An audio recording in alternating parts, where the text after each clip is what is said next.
Right అక్క. ఇప్పుడు మనం చూసుకున్నట్టయితే పవన్ కళ్యాణ్ ఒక 2 డేస్ నుంచి ఒక వస్తుంది సీఎం అని, 4 డేస్ సీఎం అని. సో జనసేన నాయకులు అందరూ హ్యాపీగా ఉన్నారా మరి 4 డేస్ సీఎం? అందరి విషయం నాకు తెలియదు. నేనైతే అసలేమి పట్టించుకోను ఆ విషయం. ఎందుకంటే ఒక 4 రోజులు ఇంకొక బాధ్యత ఎక్స్ట్రాగా ఆయనకి యాడ్ అవుతుందంటే ఆయన తీసుకున్నటువంటి 5 మంత్రిత్వ శాఖలు, ఉప ముఖ్యమంత్రి, ఆయన చేస్తున్నటువంటి ఒక పార్టీ అధ్యక్షుల బాధ్యతలు, వీటన్నింటితో పాటు ఇంకొక ముఖ్యమంత్రి అనేటువంటి ఇంకొక పని 4 రోజులు ఆయనకి యాడ్ అవుతుంది అంతే.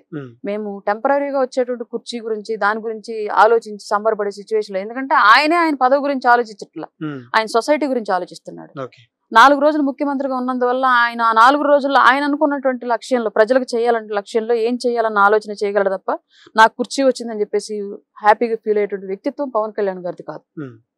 రైట్ అక్క. మనం చూసుకున్నట్టయితే వచ్చే 15 ఏళ్ళు 20 ఏళ్ళ వరకు కూటమి ప్రభుత్వం కలిసి పోటీ చేసిద్ది అంటున్నారు. సో ఎప్పటికీ పవన్ కళ్యాణ్ డిప్యూటీ సీఎం గానే మిగిలిపోవాలా?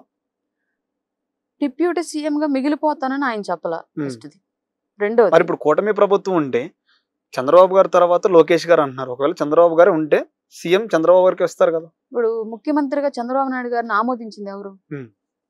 ప్రజలు ఓట్లేసి ఆమోదించారు. రేపొద్దున లోకేష్ గారిని ఆమోదించాల్సింది ఎవరు? పవన్ కళ్యాణ్ గారిని ఆమోదించాల్సింది ఎవరు? ముఖ్యమంత్రి పదవి అనేది ప్రజలు డిసైడ్ చేయాల్సిన అంశం. ఎలక్షన్ కి వెళ్ళేటప్పుడు ప్రజల ముందు ఇదిగో వీళ్ళు మా ముఖ్యమంత్రి అభ్యర్థి అని ప్రకటించినప్పుడు ప్రజలు దాన్ని ఆమోదిస్తే ఆ హోదా, ఆ పదవి మందాకు వచ్చింది. ఆమోదించకపోతే యథావిధిగా వాళ్ళు తిరస్కరించిన వాళ్ళందరి పరిస్థితి ఎలా ఉండదు అలాగే ఉండదు, అది ఎవరైనా సరే. సో ముఖ్యమంత్రి పదవి డిసైడ్ చేయాల్సింది ప్రజలు. మీరు ఎవరినైనా ప్రపోజల్ చేయొచ్చు, బట్ దాన్ని ఫైనలైజ్ చేయాల్సింది ప్రజలు కాబట్టి అది ప్రజాభిప్రాయానికి మేము వదిలేస్తాం. ఇప్పుడు మాకున్నటువంటి పదవిని బట్టి మేము ప్రజలకు ఏం చెయ్యగలము దాన్ని చేసుకుంటూ వెళుతున్నాం. భవిష్యత్తు గురించి, భవిష్యత్తు ప్రణాళికలు, ముఖ్యమంత్రి ఎవరన్న దాని గురించి ఈ రోజు డిస్టర్బెన్స్ క్రియేట్ చేసి రాష్ట్రాన్ని ఇబ్బందుల్లోకి నెట్టేటువంటి సిచ్యువేషన్ అయితే కూటమిల మధ్య నాయకుల్లో లేదు. ఇప్పుడు మనం చూసుకున్నట్టయితే ఎక్కువగా అనిపించేది 60 నియోజకవర్గాల్లో ఫోకస్ పెడుతున్నారు పవన్ కళ్యాణ్ గారు అంటున్నారు. సో ఏ విధంగా నడుస్తుంది మరి? ఎందుకు 60 నియోజకవర్గాలు ఎంచుకున్నట్టు? ఇక్కడ పార్టీ నిర్మాణ దశలో ఉన్న పార్టీ మాది. ఫస్ట్ స్టెప్ 0 బడ్జెట్ పాలిటిక్స్ అంటంతో పెద్ద పెద్ద నాయకులు ఎవరు పార్టీలో వచ్చి నిలబడడానికి ధైర్యం చేయాలి. ఇప్పుడు ఉన్నటువంటి రాజకీయ పరిస్థితి అందరూ చిన్న చిన్న వాళ్లే. ఆ చిన్న వాళ్ళతో రాజకీయం చేయడం ఎంత కష్టమో గత 5 ఏళ్ల పాటు అర్థమైంది. అందువల్లే ఈ పొత్తు అనేటువంటి ఒక టర్మ్ తీసుకొని ఇవాళ ప్రజల కోసం పవన్ కళ్యాణ్ గారు నిలబడ్డారు, అధికారం సాధించారు. ఇవాళ ఆయన అనుకున్న లక్ష్యాలను కూడా ఛేదిస్తూ ముందుకెళ్తున్నారు. భవిష్యత్తులో ఒకేసారి మొత్తం 175 నియోజకవర్గాలకి అంటే ఇక్కడ క్యాడర్ కావాలి. ఫస్ట్ క్యాడర్ ఉన్నా క్యాడర్ ని స్ట్రీమ్ లైన్ చేసి నడిపించగలిగేటువంటి నాయకత్వం కావాలి. నాయకత్వం వచ్చినా మన పార్టీలో ఉన్నటువంటి అభిప్రాయాలతోటి, సిద్ధాంతాలతోటి అనుకూలంగా నడవగలిగేటువంటి సత్తా, నిజాయితీ వాళ్ళ దగ్గర ఉండాలి. ఇవన్నీ కలిసి వచ్చినప్పుడే పార్టీ రాష్ట్ర వ్యాప్తంగా అన్ని నియోజకవర్గాల మీద ఫోకస్ చేయగలుగుతుంది. ఇప్పుడు టీడీపీ ఫోకస్ చేసింది అంటే 40 ఏళ్ళ ప్రస్థానం వాళ్ళు. వైసీపీ చేసింది అంటే వాళ్ళ నాన్న vote bank, Congress vote bank అంతా, పైగా క్రైస్తవం అనేటువంటి ఒక రాజకీయానికి కూడా మతం ముసిగేసి తీసుకొచ్చుకున్నటువంటి ఓటు బ్యాంకు మొత్తం వాళ్ళ వెనకాలే ఉంది. బట్ ఈ జిమ్మిక్కులు ఏవి పవన్ కళ్యాణ్ గారికి కలిసి రాలి, ఇవేవి వర్కౌట్ అవ్వాలి. కుటుంబ రాజకీయాలు పవన్ కళ్యాణ్ గారికి వర్కౌట్ అవ్వలేదు, డబ్బు రాజకీయాలు పవన్ కళ్యాణ్ గారు చేయలేదు, ఈ మత రాజకీయాలు పవన్ కళ్యాణ్ గారు ఎప్పుడు చెప్పరు. కాబట్టి ఇవన్నీ కూడా మాకు అనుకూలించినటువంటి అంశాలు. ఈ అనుకూలించినటువంటి అంశాలు ఎక్కువగా ఉన్నటువంటి సందర్భంలో లిమిటెడ్ గా కొన్నింటి వరకు మన ప్రస్థానాన్ని పరిమితం చేసి అక్కడ ఎదగటం ఇంపార్టెంట్. అట్లాగే జనసేన క్యాడర్ అత్యధికంగా ఉంది అనుకున్నటువంటి ఒక 60 నియోజకవర్గాలను సెలెక్ట్ చేసుకొని ఫస్ట్ అక్కడ బిల్డ్ అవ్వాలి గట్టిగా. అన్ని చోట్ల గ్రామ స్థాయి నుంచి రాష్ట్ర స్థాయి వరకు నాయకత్వం ముందుకు తీసుకెళ్లేలాగా 60 నియోజకవర్గాలను టార్గెట్ చేసుకుని డెవలప్ చేయాలి పార్టీని. దాని తర్వాత ఫర్దర్ గా మిగతా నియోజకవర్గాలకు విస్తరించాలన్నటువంటి ఒక గోల్ పెట్టుకొని అయితే ముందుకెళ్తాం. ఓకే రైట్ అక్క. పవన్ కళ్యాణ్ గారు గతంలో మాట్లాడిన, ప్రభుత్వం రాకముందులో మాట్లాడినప్పుడు తప్పు చేసిన వాడిని గుడ్డలిప్పి కొడతాం, రోడ్డు మీద కొడతాం కొన్ని మాట్లాడారు కదా. సో ఇప్పుడు ఎందుకు మీడియా ముందుకు వచ్చి మాట్లాడలేదంటే ఏం చెప్తారు? చంద్రబాబు గారు మాట్లాడనివ్వట్లేదా పవన్ కళ్యాణ్ గారు? ఇది కంప్లీట్ గా రాంగ్ ఒపీనియన్ అండి. అసలు పవన్ కళ్యాణ్ గారు అనే వ్యక్తి ఇంకొకళ్ళు ఎవరో డిమాండబుల్ గా వాళ్ళ డిమాండ్ ముందు పెడితే దాన్ని ఫాలో అవుతారంటే అసంభవం. అసలు మామూలు పెడ కాదు పవన్ కళ్యాణ్ గారు. ఆయన చెయ్యాలనుకున్నది 600 చేసి వదిలి పెడతారు తప్ప ఆళ్ళాపేరు ఇళ్ళాపేరుని ఆగే వ్యక్తి కాదు. అంతే. ఇంక అసలు ఎవరి మాట వినరు ఆయన. ఆయన చెయ్యాలనుకున్నది 100%. తన నిర్ణయం తీసుకునేటప్పుడు ఆలోచిస్తాడు. 1కి 10 సార్లు ఒక నిర్ణయం తీసుకునేటప్పుడు 10 రకాలుగా ఆలోచిస్తారు ఆయన. వన్స్ ఆయన డిసైడ్ అయ్యారంటే ఇది కరెక్టే, దీనివల్ల మంచి జరుగుతుంది, దీనివల్ల మన వల్ల ఎవరికి హాని లేదు, ఈ పని వల్ల ఎవరికి హాని లేదు అని వన్స్ డిసైడ్ అయ్యారు అంటే హరిహరాదులు వచ్చినా సరే ఆయన ఆగడు. ఆ విషయం మాకు తెలుసు. అట్లాంటి వ్యక్తిత్వం అయింది. అట్లాంటి వ్యక్తి చంద్రబాబు నాయుడు గారు మాట్లాడొద్దంటే మాట్లాడట్లేదా అంటే నడవదు. ఎందుకంటే వంగలపూడి అనిత గారిని బహిరంగంగానే మాట్లాడిన విషయం మీకు తెలుసు, ఒక కేసు విషయం. అలాగే రీసెంట్ గా అమరావతి భూములకు సంబంధించినటువంటి డిస్కషన్ లో కూడా ఆయన అబ్జెక్షన్ పెట్టినటువంటి విషయం కూడా మీకు తెలిసిందే. ముందు తీసుకున్నటువంటి ల్యాండ్ కి సంబంధించి డెవలప్మెంట్ చేయించండి, మళ్ళీ ఎక్స్ట్రా ల్యాండ్ అంటే అది కరెక్ట్ కాదని చెప్పేసి మాట్లాడి చెప్పినటువంటి విషయం కూడా మీకు తెలిసిందే. ఇలా ఒకటని కాదు, టీటీడీ తొక్కిసలాట జరిగినప్పుడు కంపల్సరిగా జరిగినటువంటి తప్పిదం మన బాధ్యతే, 100% దీనికి మనం బాధ్యత వహించాల్సిందే, ఎవరి వల్ల జరిగినా మనం బాధ్యత వహించి ప్రజలకు క్షమాపణ చెప్పాల్సిందని చెప్పేసి ఆయన చెప్పడంతో పాటు TTD chairman Shri BR Naidu గారితో కూడా చెప్పించిన విషయం కూడా మనందరికీ తెలుసు. ఇవన్నీ ఆయన పొత్తులో ఉన్నప్పటికీ కూడా తప్పును నేను ఉపేక్షించను అని చెప్పేసి ఆయన వ్యక్తిత్వాన్ని ప్రజల ముందు పెడుతున్నటువంటి సిచ్యువేషన్లు ఇవన్నీ కూడా.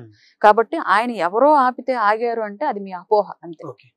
మాజీ సీఎం రానున్న కాలంలో రానున్న రోజుల్లో కూడా మళ్ళా పాదయాత్ర స్టార్ట్ చేయబోతున్నట్టుగా చెప్తున్నారు. సో ప్రజలు తన వైపు ఏమైనా మొగ్గు చూపించే అవకాశం ఉందంటారా? మళ్ళీ అంటే నాకు ఒక విషయం, మీరు ఆయన పాదయాత్ర అని ఎప్పుడని చెప్పినప్పుడు మీరు అడగండి ఫస్ట్. గతంలో 5 ఏళ్ల పాదయాత్ర చేశాడు, సమస్యలు ఏమి ఐడెంటిఫై చేశాడో రాష్ట్రంలో 2024 ఎలక్షన్ కి వచ్చే టైంకి ఆ సమస్యలు రెక్టిఫై చేశాడా లేదని అడగమని చెప్పండి. ఎందుకంటే ఇవాళ వాళ్ళు కూటమి ప్రభుత్వాన్ని ఏదైతే క్వశ్చన్ చేస్తున్నారో, మద్యం ఎందుకు అమ్ముతున్నారు అన్న క్వశ్చన్, నిషేధిస్తా అన్నావు, ఎందుకు నిషేధించలేదు? 5 ఏళ్ల పాటు నువ్వే అమ్మి ఇవాళ దేశంలో అతిపెద్ద కుంభకోణాన్ని రాష్ట్రంలో క్రియేట్ చేసావు. దాని మీద ఇవాళ విచారణ జరుపుతూ ఉంటే కుప్పలు తెప్పలుగా వాస్తవాలు బయటకు వస్తున్నాయి, పెద్ద పెద్ద తలకాయలని జైలు పాలవుతున్నాయి. వీటన్నింటికి కారణం ఎవరు? జగన్మోహన్ రెడ్డి. ఉద్యోగాలు నిరుద్యోగం ఎక్కువైపోయింది, నేను రాగానే సంవత్సరానికి ఒక ఉద్యోగ క్యాలెండర్ ఇస్తా అని చెప్పేసి అన్నాడు. 2 లక్షలతో కూడినటువంటి ఉద్యోగ క్యాలెండర్ ప్రతి ఇయర్, 1,00,000 ఉద్యోగాలు. ఎన్ని సంవత్సరాల్లో ఎన్ని లక్షల ఉద్యోగాలు నువ్వు ఫిల్ఫిల్ చేసావు, ఎన్నిసార్లు క్యాలెండర్ ఇచ్చావు అని చెప్పేసి ఒకటి అడగండి. 2024 కూడా సేమ్ అజెండా క్యారీ అయిందిగా, కూటమి ప్రభుత్వం ఆ ఎజెండా తీసుకోవాల్సిన సిచ్యువేషన్ క్రియేట్ చేశారుగా. రోడ్లు ఇక్కడ నుంచి అక్కడికి లాంగ్ జంపులు చేసినాయి, మీరు చాలా వీడియోలు ఉంటాయి సోషల్ మీడియాలో చూడండి. జగన్మోహన్ రెడ్డి తర్వాత 5 ఏళ్లలో ఎక్కడన్నా రోడ్లు వేసిన సిచ్యువేషన్ మీరు చూసారా? ఇవాళ కూటమి ప్రభుత్వం వచ్చిన తర్వాత పవన్ కళ్యాణ్ గారి ఆధ్వర్యంలో పంచాయతీరాజ్ శాఖ ద్వారా మారుమూల తండాలకు కూడా బీటీ రోడ్లు, సీసీ రోడ్లు వెళ్తున్నాయి. ఆ డబ్బులన్నీ గత 5 ఏళ్ల పాటు ఎక్కడ పెట్టారు మీరు? ఇవాళ పవన్ కళ్యాణ్ గారు ఉపయోగిస్తున్నటువంటి ఫండ్స్ అన్ని గత 5 ఏళ్ల పాటు ఏం చేశారు మీరు వైసీపీలో? ఈ క్వశ్చన్ మీరు అడగండి. అలాగే రాజధాని అంశం తీసుకొచ్చుకున్నారు. రాజధాని, మేము అమరావతి రాజధాని, ఉన్న భూమి సరిపోదు, ఇంకా పెద్దది తీసుకోవాలి, ప్రపంచ స్థాయిలో మన రాజధాని నిర్మాణం చేయాలని చెప్పేసి ప్రతిపక్ష నాయకుడిగా ఉన్నప్పుడు పాదయాత్ర చేసేటప్పుడు నా ఇల్లు కూడా నేను అక్కడే కట్టుకుంటున్నాను, అమరావతి రాజధాని హామీ ఇచ్చాడు. అసలు అధికారంలోకి వచ్చిన మరుక్షణమే తీసుకున్నటువంటి రాంగ్ స్టెప్ 3 రాజధానులు, అమరావతి రాజధాని కాదు కమరావతి అని మాట్లాడాడు. మళ్ళీ మొన్న ఎజెండాకి ప్రభుత్వం అదే ఎజెండా తీసుకుని వెళ్లాల్సి వచ్చింది 2024కి. అది ఎవరు చేసిన తప్పు? జగన్మోహన్ రెడ్డి చేసిన తప్పే. నువ్వు పూర్తి చేసి ఉంటే ప్రభుత్వం ముందు వాళ్ళ హామీ ఇవ్వాల్సిన ఛాన్స్ ఉండేది కాదు. ఇలా రైల్వే లైన్ తీసుకోండి, కేంద్రం ఇచ్చేటువంటి నిధులు ఇచ్చిన తర్వాత రాష్ట్రం నుంచి ఇవ్వాల్సిన నిధుల కోసం వెయిటింగ్ చేసి పెండింగ్ పడిపోయింది. ఇవాళ కూటమి ప్రభుత్వం వచ్చిన తర్వాత కేంద్ర ప్రభుత్వానికి అనుకూలంగా నిధులను కేటాయించి, భూమిని కేటాయించి, అన్ని అనుకూల పరిస్థితులు క్రియేట్ చేస్తే రైల్వే స్టార్ట్ అయ్యి జరుగుతుంది, తొందరలో అయిపోద్ది. బట్ 5 ఏళ్ల పాటు ఏం చేశాడు జగన్మోహన్ రెడ్డి? సిపిఎస్, ప్రభుత్వ ఉద్యోగుల్ని అతిపెద్ద మోసం చేసి, చదువులేని వాళ్ళని మోసం చేశాడంటే అర్థం ఉంది, చదువుకున్న విద్యావంతులను కూడా మోసం చేశాడు జగన్మోహన్ రెడ్డి. సేమ్ అదే ఎజెండాతో మొన్న వచ్చాం మేము మళ్ళా. ఇవన్నీ ఎవరు చేసిన పనులు? జగన్మోహన్ రెడ్డి చెయ్యక, హామీలు ఇచ్చి చెయ్యక, ఐడెంటిఫై చేసి కూడా వీధి వీధి నువ్వు తిరిగి ఒక సమస్య ఐడెంటిఫై చేసినప్పుడు నీ చేతికి అధికారం వస్తుంది, అది క్లియర్ చేయాలి. పవన్ కళ్యాణ్ గారు ప్రజా పోరాట యాత్ర ఎప్పుడో చేస్తే 10 ఏళ్ల పాటు ఆయనకు అధికారం లేకపోయినా సరే మైండ్ లో పెట్టుకుని ఆయనకు అధికారం వచ్చిన మరుక్షణం వెళ్ళి తండాల్లో కూర్చున్నాడు. ఉత్తరాంధ్ర మొత్తం ఇవాళ అడవుల్లో కూడా రోడ్లు వెళ్తున్నాయి అంటే ఆ రోజు ఆయన గమనించాడు అక్కడ బాధ. అడవుల్లో కూడా డ్రింకింగ్ వాటర్ వెళ్తున్నాయి అంటే ఆయన గమనించాడు ఆ రోజు. ఉద్దాన సమస్య ఆ రోజు పెద్ద ఎత్తున తీసుకొచ్చింది పవన్ కళ్యాణ్ గారు. నాయకుడికి ఉండాల్సింది పెట్టుకున్న అంశం మీద, ఎంచుకున్న లక్ష్యం మీద కమిట్మెంట్, ప్రభుత్వం మీద కూర్చుని కుర్చీ మీద కాదు కమిట్మెంట్ కావాల్సింది.